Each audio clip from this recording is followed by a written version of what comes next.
एक बार प्रेम से बोलो श्री कृष्ण भगवान की जय। कार्तिक महात्म्य की जय। राजा पृथु ने कहा, हे देवर्षि, आपको नमस्कार है। अब कृपा कर आप यह कहिए कि जिस समय भगवान शंकर ने माथे का तेज क्षीर सागर में डाल दिया उस समय क्या हुआ? क्षीर सागर में डाल दिया। नारद जी ने कहा, हे राजन, जब शंकर जी ने तेज क्षीर सागर में डाल दिया तो वह शीघ्र ही बालक होकर गंगा सागर के संगम पर बैठकर संसार को भय देने वाला रुदन करने लगा। उसके रुदन से समस्त संसार व्याकुल हो उठा। लोकपालों के मन में भी व्याकुलता हुई। अधिक कहने से क्या है, चराचर चलायमान हो गए। शंकर सुवन के रुदन से ब्रह्मांड व्याकुल हो गए। समस्त देवता और ऋषि मुनि व्याकुल होकर लोक पितामह ब्रह्मा जी के शरण में गए और सब ने मिलकर ब्रह्मा जी को प्रणाम किया और स्तुति की। फिर कहा, हे पितामह, यह बड़ा भयंकर समय आया है, इसका नाश कीजिए। देवताओं की यह बात सुन करके ब्रह्मा जी ने सत्यलोक से उस बालक को देखने के लिए समुद्र तट पर आए। समुद्र से ब्रह्मा जी को आता देख उन्हें प्रणाम किया और बालक को उठाकर उनकी गोद में डाल दिया। जब ब्रह्मा जी को आते समुद्र ने देखा तो बालक को उठा करके ब्रह्मा जी के गोद में डाल दिया और प्रणाम किया। ब्रह्मा जी ने पूछा, हे सागर, तुम शीघ्र बताओ कि यह बालक किसका है? तब समुद्र ने कहा, हे प्रभु, यह तो मैं नहीं जानता, किंतु मुझे इतना अवश्य ज्ञात है कि यह गंगा सागर के संगम पर प्रकट हुआ है। अतः आप इस बालक का जाति कर्म आदि संस्कार कीजिए, इसका जातक फल बताइए। नारद जी कहते हैं कि इधर तो सागर ब्रह्मा जी के ऐसे कह रहा था, उधर सागर पुत्र भी ब्रह्मा जी के गले में हाथ डालकर बार बार उनको आकर्षण कर रहा था। इधर सागर से अब ब्रह्मा जी से बात ही हो रही थी। अब ब्रह्मा जी बालक को गोद में लिए हुए थे। तब तक से वो लड़का जो बालक था ब्रह्मा जी के पीछे से गला उनका दबा रहा था, जोरों से दबा रहा था, आकर्षण कर रहा था। अब तो उसने ब्रह्मा जी का गला जोर से पकड़ा कि वे पीड़ित हो नेत्रों से आंसू डालने लगी। इतना जोर के पकड़ा ब्रह्मा जी के गला कि ब्रह्मा जी के आंखों से आंसू गिरने लगा। किसी प्रकार उन्होंने अपने दोनों हाथ से जोर लगाकर गला को छुड़ाया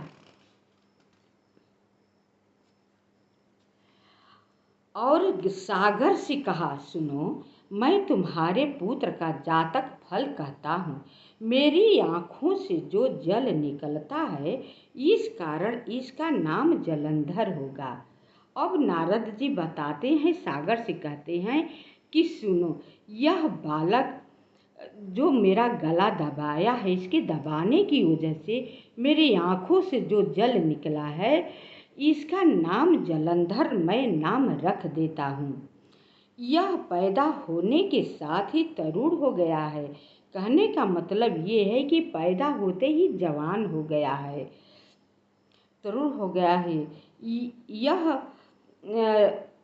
इससे यह सब शास्त्रों का पारंगत महापराक्रमी महावीर जवान और रण दुर्गम तथा सभी दैत्यों का पारंगत और भगवान विष्णु को जीतने वाला होगा।